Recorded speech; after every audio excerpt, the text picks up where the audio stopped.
Hey, what's up? Lightboltjoe here. Today we are going to discuss the 2018-2019 three-book comic book graphic novel series, Avatar: The Last Airbender, Imbalance. So we have part 1, we have part 2, and we have part 3. So we have Team Avatar minus Zuko. Zuko's not a part of Team Avatar for this run. Suki does make a guest appearance towards the middle and end of the story. So we're in Cranefishtown. What is Cranefishtown? So Cranefishtown is the land that Zuko and Aang were trying to figure out how to create an environment for this particular coastal town that was inhabited by both Fire Nation and Earthbenders.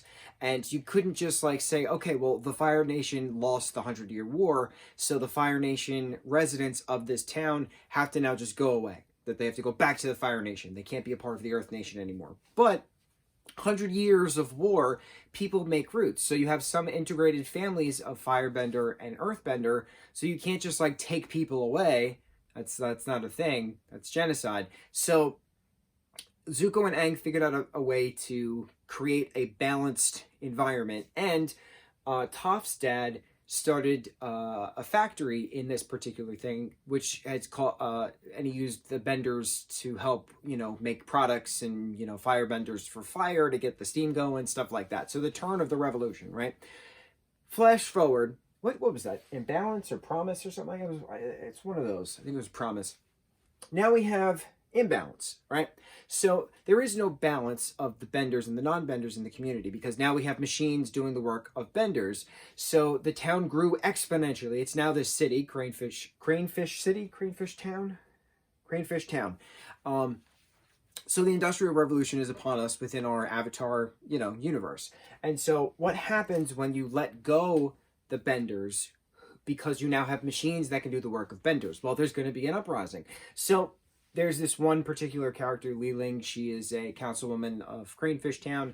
She is now convincing Bender supremacy, much like Amon does in flash forward 80 years from now with the very first season of Legend of Korra, where he's convincing Benders, and non-Benders alike, for a revolution, right?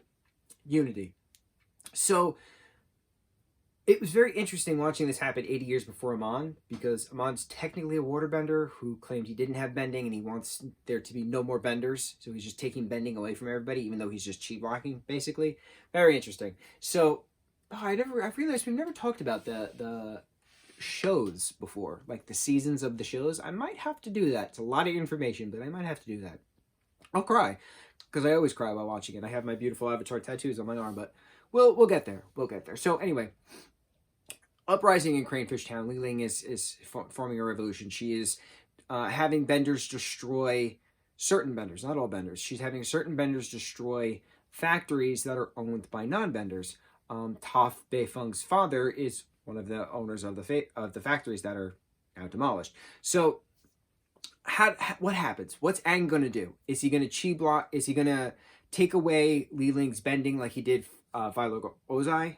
That way he can show her who's in charge, or is it just another means of supremacy on top of supremacy? So what does he do? Him and Team Avatar create a plan. He has beautiful heart-to-hearts with Sokka. Sokka and Toph have a hysterical punching, flirting moment. Absolutely loves it. But of course, Sokka's still in love with Suki at this point.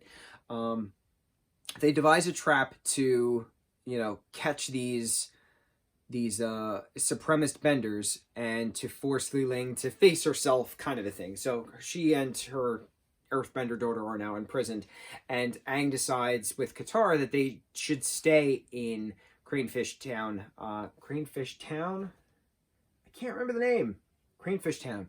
To see what happens next, because pollution's too much, and the last time they were there, was that original fight, but then like Aang chose humanity over the spirits, and he's supposed to be the bridge between the spirits and spirit world and the human world. So like Aang feels like he needed to plant roots, he needed to stay there, he needed to fix what's going on, and the town needs a new name. This is the beginning of Republic City. The Republic City we know and love. Literally, the first episode of Legend of Korra is titled Welcome to Republic City. Republic City grew from Cranefishtown, which grew from this earthbend land that was inhabited by both the Fire Nation and Earthbenders. And now we have waterbenders throughout, Cranefishtown as well. So it's very interesting watching these are books, so you're reading it, but it's a graphic novel, so you got pictures, right? It's very interesting watching this Cranefishtown debacle, because of this debacle, we have Republic City. Toph is finding more metal bending skills, and she's like, oh, strings of metal, that could come in handy. And we know that that's what the police force of Republic City use. The metal bender police force of Republic City, that's what they use. And we know that the metal benders are a big police force focal point because of Toph Beifong. So it's just very cool seeing this as a prequel, even though it's technically a sequel to The Last Airbender, because it is The Last Airbender, Imbalance, but it's all a prequel to The Legend of Korra, specifically Republic City. You don't really see the origins of a city. You see origins of a character, but you don't really see an origin story for a city. This was an origin story for a city. I absolutely loved it. It was so cool. It makes you think about bigotry and, love thy neighbor, all that stuff. So I really, really enjoyed this series. This was really, really, really well done. The Avatar comics are so great. So great. Both for Last Airbender and Legend of Korra. I need more Legend of Korra. We have a lot of Airbender comics to go through. We'll talk about them.